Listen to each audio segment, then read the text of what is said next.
Blade has been one of my most anticipated films for a long time. I've been wanting to see um, what's it called? The occult aspect of Marvel. And here we sit. Blade, I thought was going to be like the number one thing for that. And it seems like as the public criticism mounts, Feige is pulling the plug on scripts and projects that aren't working. Case in point, the Blade reboot, with Mahershala Ali signed only for the eponymous role of a vampire. Things look promising for a 2023 release date, but the project has gone through at least 5 writers and 2 directors, and one shut down 6 weeks before production. One person familiar with the script permeations says that the story at one point morphed into a narrative led by women and filled with life lessons. Blade was regulated to the 4th lead. A bizarre idea considering that the studio had 2-time Oscar winner Ali on board. To me, that is absurd. It's ridiculous. It is uncalled for. Shame on Kevin Feige for even thinking about that being an idea. You have Mahershala Ali, who is quite possibly one of the biggest names in Hollywood right now, looking to play Blade. I don't think he was the right choice for Blade, but regardless of that, he is one of the biggest names, and you're going to utilize him in this movie. But what you do is you go and have scripts written that it is woman-led. 3, most likely 3 women in the lead before Mahershala Ali, who is Blade, the titular character of the movie. If you have any doubt in your mind at all to this point that those saying that Marvel turned into the MCU, those doubts should be thrown out the window now. Because we see here that, yes, they are looking at those ideas and those aspects, and they have. Look at what happened with She-Hulk. I don't have it here, but in the article, it talks about how She-Hulk cost $225 million to make, and it was crap.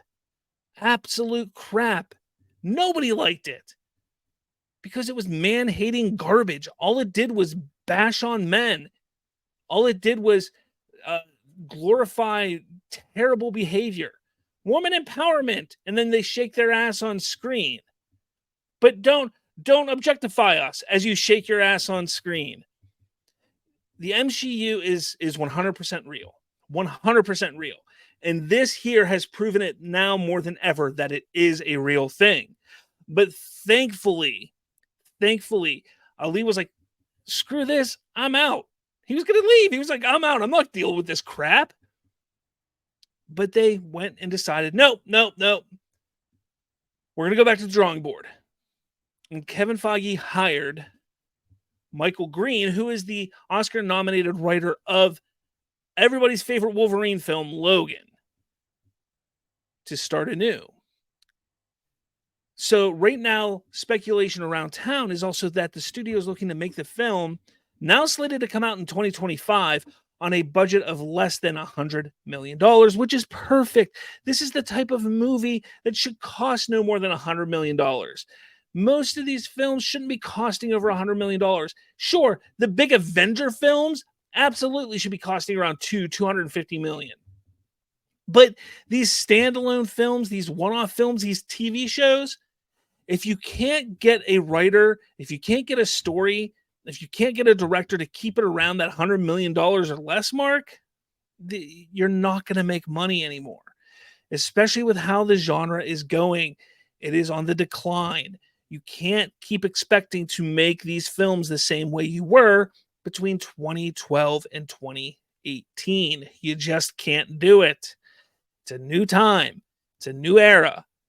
People don't go to see these superhero films. People aren't going to the theaters like they used to anymore. You can't expect to spend $200 million on a movie about a vampire hunter that is a very grounded story. You can't do that. $100 million, honestly, lower than $100 million. They could probably make this movie for $80 to $90 million. Easy. So it'll be interesting to see how it happens and what happens. I'm more excited now for this movie than I was I'm happy that everything kind of played out the way it did. A lot of things with Marvel have been going wrong lately.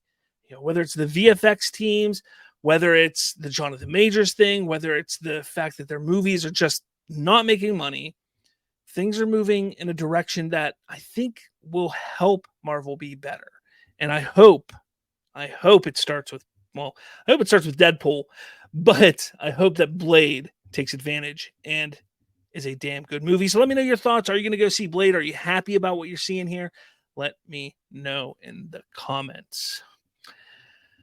Triton says, I wonder how much of the Blade mess is due to them trying to avoid an R rating. You know, again, like I've said, don't worry about the rating. Just make the best movie you can make. Plain and simple. Doesn't need to be R. Doesn't need to be PG-13. Could be either one. Could be PG. I don't care. As long as it's a good story and a good movie and you get the essence of the character, I don't care what the rating is. Just stay true to the character, have a good story and a good movie. And that's